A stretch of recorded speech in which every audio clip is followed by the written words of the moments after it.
Your name, hi. sorry, I'm David. Nice Strawbo, to I'm meet David. you. How you Hi. doing? So do you think in order to achieve perfection, you have to seek God? Yes. You cannot find a perfection in the cultivation of yourself. I would say that no matter how much I cultivate myself, I'll always be imperfect in that ontologically, for example, I age and I die, right? I can never stop that. Even if I create things that outlive me after I die, it'll ultimately still fade away. So no matter it's formulated while I'm alive, there'll always be a portion that will be also imperfect.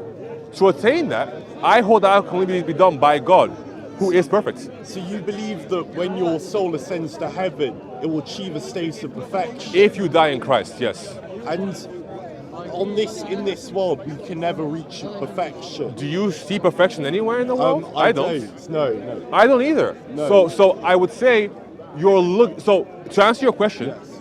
if we cannot find a certain thing in our reality, how can we then grasp it? When I follow a path, I feel if God was really loved us, He would give us some sign when we are on the right path. Okay. And I'm atheist. Okay. But I sense a good action when I do one. Okay. And I don't need the wider moral structure of Christianity to guide me down that route. Okay. It would depend. What are you trying to achieve? So I will admit, without Christianity, you could potentially be a Sikh, right? And you could always pursue justice, marry a woman, have many kids, and live out as a moral example in your community. I admit that. That's possible, right? However, I also believe in the transcendent nature of humanity. So what are you doing for that aspect of yourself?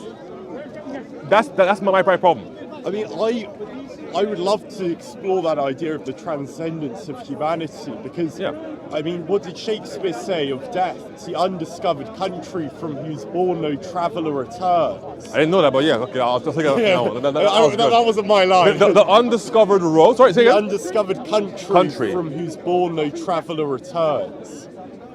From who's bored? Who's born. So when you're born into death, okay. You never return. That's nice. It's undiscovered. Beautiful line.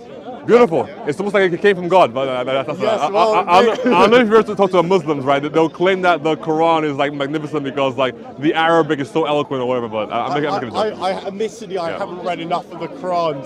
But it's an argument they have. But look up at the clouds, and how can you know what holds us if there is a next life, if there is not? So again, like I was telling the gentleman beforehand, right? I admit that this is a belief-based, or this is a belief-based like truth that I'm hanging on to. But believing in things that are not well explained or that are not physical is not a wrong thing. Yes, that's true. Right? So I am simply also applying this belief. When I look up at the sky and the stars and the trees, I do wonder, why doesn't it all just fall apart? I wonder that sometimes, because like for example, with buildings, right? If the structure isn't great, it'll fall down. If it's not maintained over decades, it'll fall down, no matter how strong it is or how big it is. So what keeps it all in place? That's what I wonder.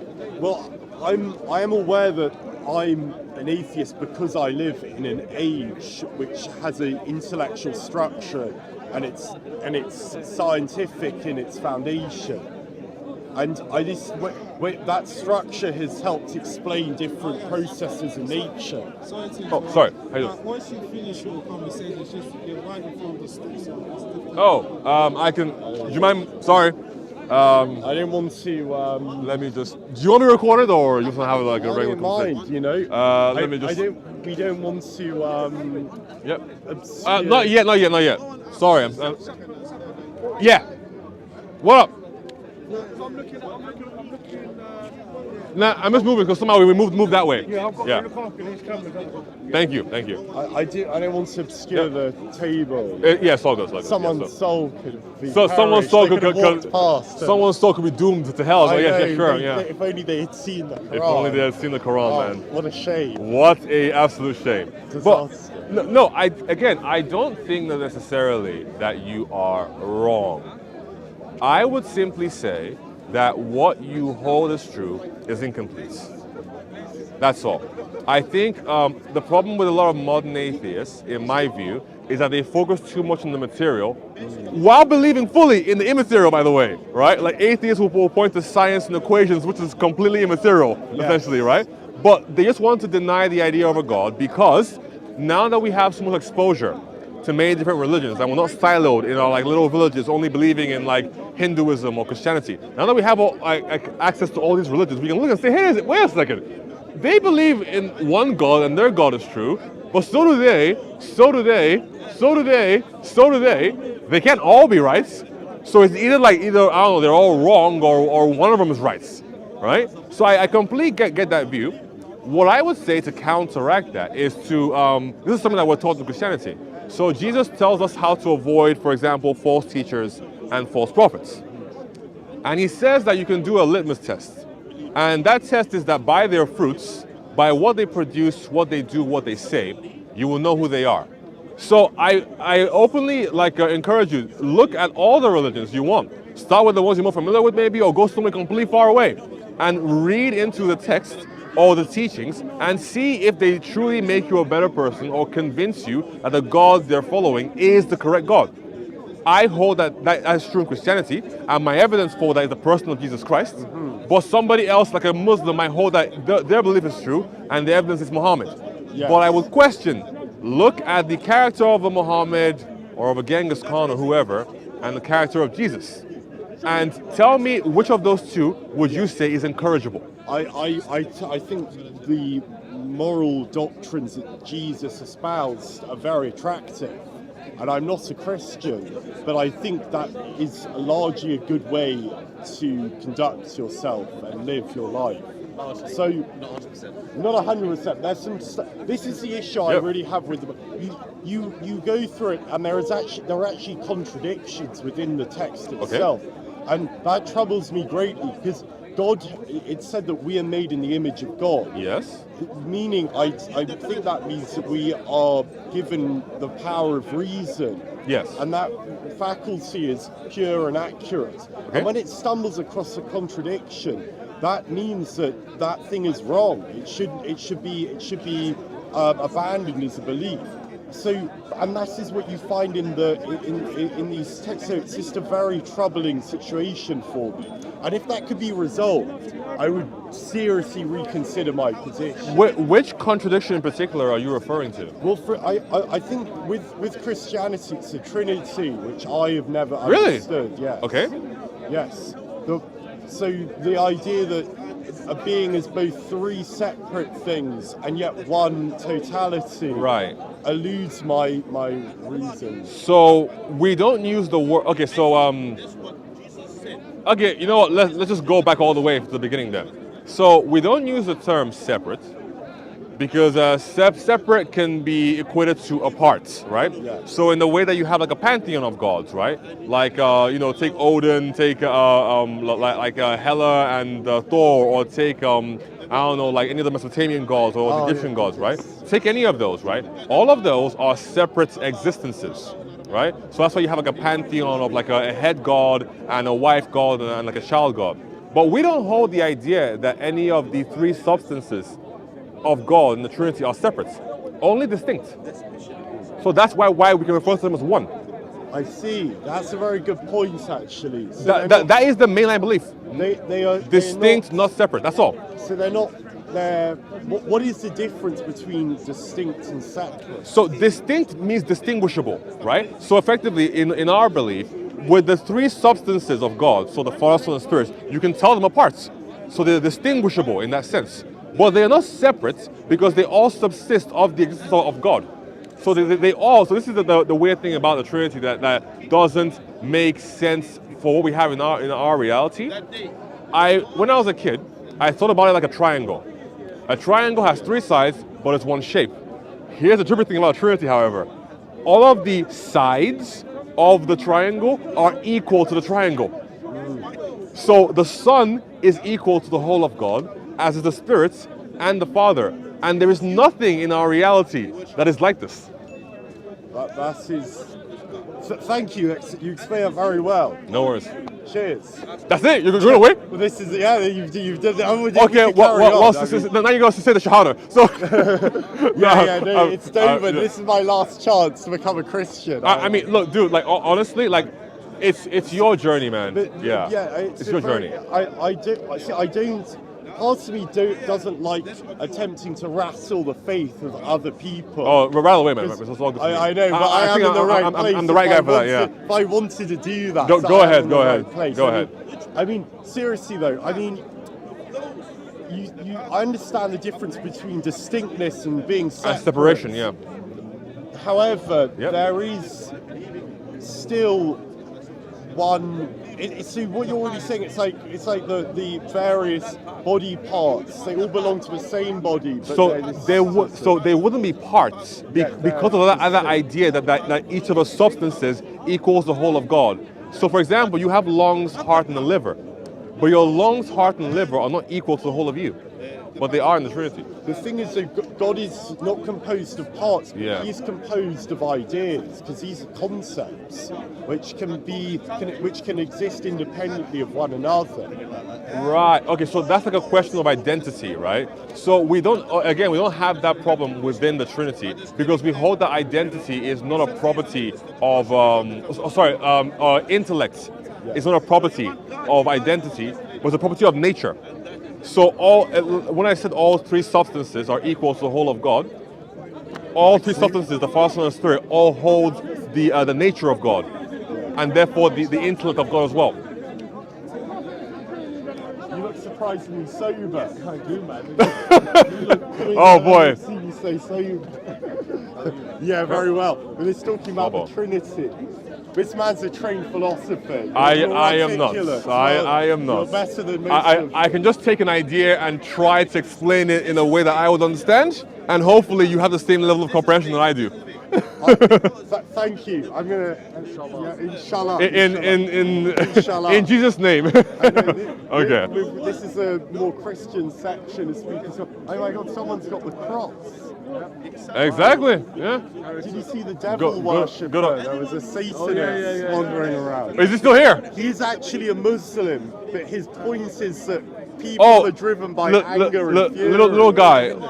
I know. They're driven by anger and fury, and actually in trying to assert their religious position, they actually are doing Satan's work because they are clouded by fury. That was what he said. Interesting take on Speaker's Corner. It would. Oh, sorry, David. How you doing? Alexi is trouble. Okay, cool. But I mean, dude, that's an interesting position, right? I wouldn't necessarily agree with that, and I'd like to sort of talk more with him about it and understand what the idea is. So you don't think the Trinity is conceptual? You think it's conceptual.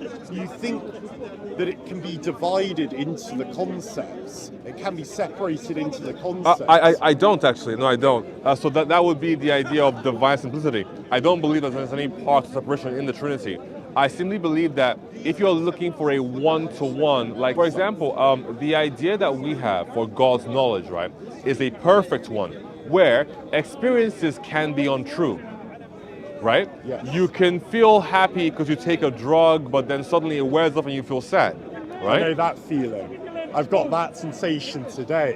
Oh my goodness. Well, I know that feeling through extreme tiredness. Like there was a point in time when I used to work like 2 different jobs, and I would have like 5 hours sleep a day for like 3 days in a row, and I'd feel completely like out of it. Even at one point, I was seeing little shadows in the corner of my eye. My God, right? I hate the shadows there. The shadows, man. They're still here. I can see them right now. I'm just ignoring. Well, hopefully they wear away. There'll be some beasts lurking in the shadows. The shadow realm. If it carries on, seek deliverance. That's what I'd say. But ultimately, when we talk about God's knowledge, yes. So we hold that, for example, God can possess the understanding. God can possess the understanding of things that have form, like you and me and the universe, without actually obtaining the form of that thing itself. So yes. God's understanding is actually God knowing himself. Yes. So because God knows himself, and he knows everything about creation, because creation, we hold, is an external procession of God. So because God has self-knowledge, and he knows everything about creation, including the past, present, and future. Let's move on to another one of his. Did that make sense, by any chance? Yes, So, it did, okay. actually. All right. That was a very good description. As long as it does, yeah. I mean, so he's aware that people are ignorant. Sure. But he doesn't Need to possess the form of ignorance itself, basically. So, but isn't it like possessing an object? You're not that object, you just see it. You just see it. No worries, all good, all good, thank you. No, you never stand by the way, all good, we're fine. I'll come back in. No worries, we're good. Well, I said I was going to look after these cameras. No worries, man, no worries. I'll look after them. Man. Can you look at, just make sure, No one's gonna break them, it's all good. Yeah, thank you. And if they do, then we'll fight. No, I'm kidding. No, it's all good, don't worry. Cool, man, thank you. Sorry, Karen. No, so he doesn't experience, God does not experience the sensation of ignorance. The human sensation, no. He only observes it. If you want to put it that way, sure. Right. But in my mind, he lacks some kind of knowledge, the experience of not knowing something. So we hold. Jesus have that experience? Yes, he did, for example, right? So Jesus has experiential knowledge of certain things, right? But we don't hold that as being anything that has been added to God.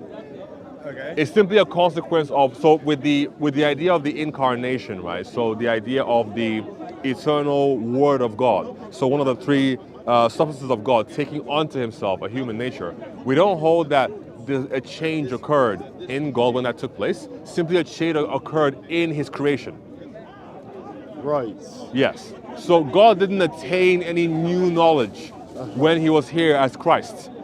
All that simply happened was Christ didn't exist, then existed. So that's where the change comes in. And right.